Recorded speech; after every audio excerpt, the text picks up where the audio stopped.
Hey, what's happening, YouTubers?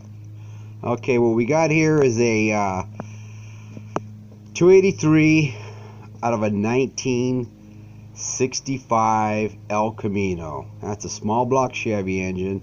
Friend of mine bought this car and he was told the engine was rebuilt, but wasn't really running that good, but it didn't really have too much to do with the engine. It's just the way that the last guy set it up. So he told me, hey, could you pull my engine apart, see what's going on with it? It needs rebuilding, rebuild it. So I said, okay, we'll see what we got here. I'll try and save you some money. So I pulled the heads off, pulled the engine block out. The heads look pretty good. You can see that the valves are protruding outside of the quench area there. We got at least a 1/16 of an inch or better, maybe 3/16 of an inch on the exhaust valves. I'm still going to do a little bit of work on them, but I'm not going to send them out and have them redone because they look really good. So I will end up pulling the valves out. I'll put new valve stem seals and little umbrella seals on them just to be safe, because this car was sitting for a number of years. So, you know, these things dry out and we don't want to put it in there and next thing you know, you have a problem with you know, with a valve seal leak, which could be a pain in the neck. I pulled the pistons out. Pistons are marked 30, so the engine was definitely rebuilt. Just to check the balance on them, I thought I better weigh them. I just got 4 of them here. So we got 1388, 1388, 1389, 1391. So we got 3 grams difference. One of them is just a slight bit heavier, but it's still within the 5 gram limit. The crank looks really good. You can see there's no, you can run your fingernail over it just to see if there's any ridges in there where the main bearings or connecting rod bearings have scuffed it up. I went ahead and polished up the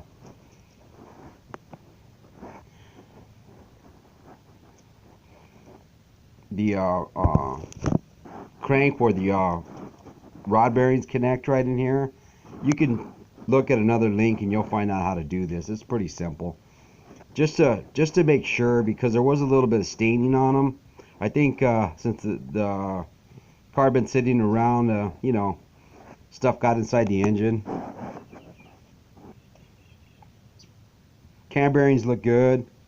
The engine block itself, I just honed it out. There's very little right in here, but if I honed it a little bit more, I could probably get that out, but I'm not going to worry about it. There's no ridge there.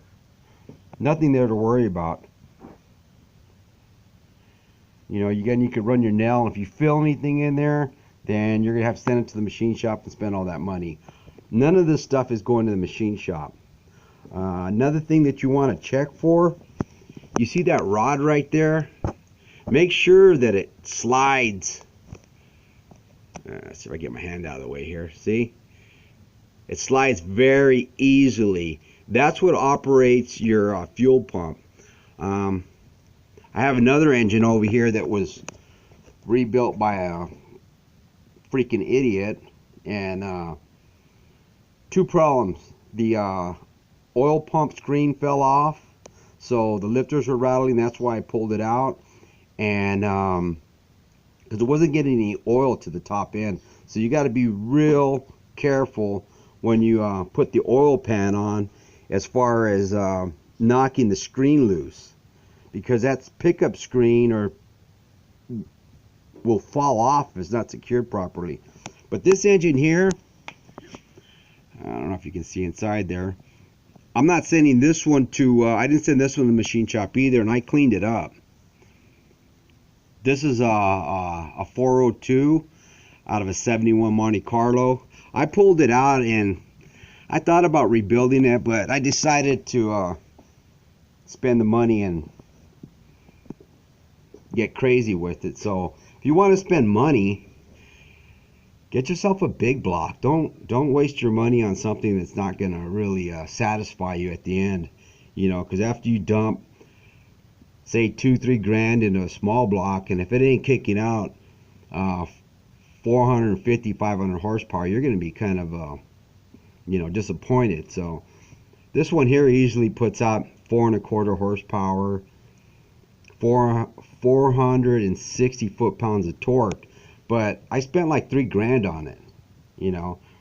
So again, if you want to spend money, spend your money on something that you're going to be satisfied with in the end. If you're just got an old car and you're not sure what the engine's like, you're not going to be taking it to the races, you just want to cruise around in it and maybe take it to a couple of car shows, you can take the little small block 283 out of there, or 327, 350 if you got a 350 in it already, and you can just freshen it up.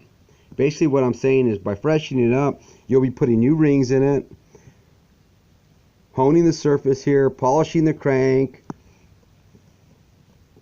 putting the bearings in it, putting a new gasket kit, new oil pump. I went with a little bit better cam. This cam is from Summit Racing. It's not expensive, but it has the exact lift that I was looking for. It's like a 0.4. It's a little aggressive for a 283, but it's not going to affect the you know, the takeoff on it. It's going to be a good little torquer. This particular engine on its best day may put out like 240 horsepower, so that's what I'm shooting for. I'm not trying to get double that, you know, but I'm not going to spend the money rebuilding it. I mean, the cost for the parts on this, maybe $200. The time invested, that's a different story. You know, putting the valve seals in, cleaning everything up, you know, you're going to spend some time on it. But in the end, you're going to be happy with it because you didn't spend a whole bunch of money on it, and you're going to get a good running car. So if you're looking to freshen something up, make sure what you got is doesn't have any scoring here. Make sure that the cylinder walls are not all scratched up and you don't have a ridge right here. If you have a ridge here, forget about it. You're gonna have to take it out and put some oversized pistons in it. If it's a really old block and it's already been punched once, you can maybe punch it twice. You want to make sure that after you do that, though, that your cooling system is in tip-top shape.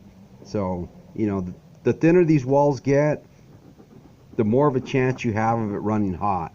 And you know, you go 60 over, it's kind of on the borderline. I've done 60 over a few times.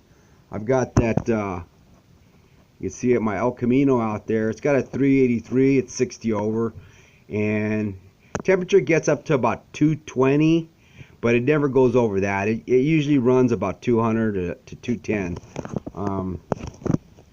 This particular engine is going to get a new 3-core radiator, so that should solve any problems that I have with it running hot. But again, it's only 30 over. It's not going to be hitting the races. It's just a good weekend cruiser, just to, you know, not to burn any tires up, but just to put around in it. So there you go. This is real steel engine rebuilding. Kind of like a little hobby that I do, but just thought I'd share this with you. So have a great day.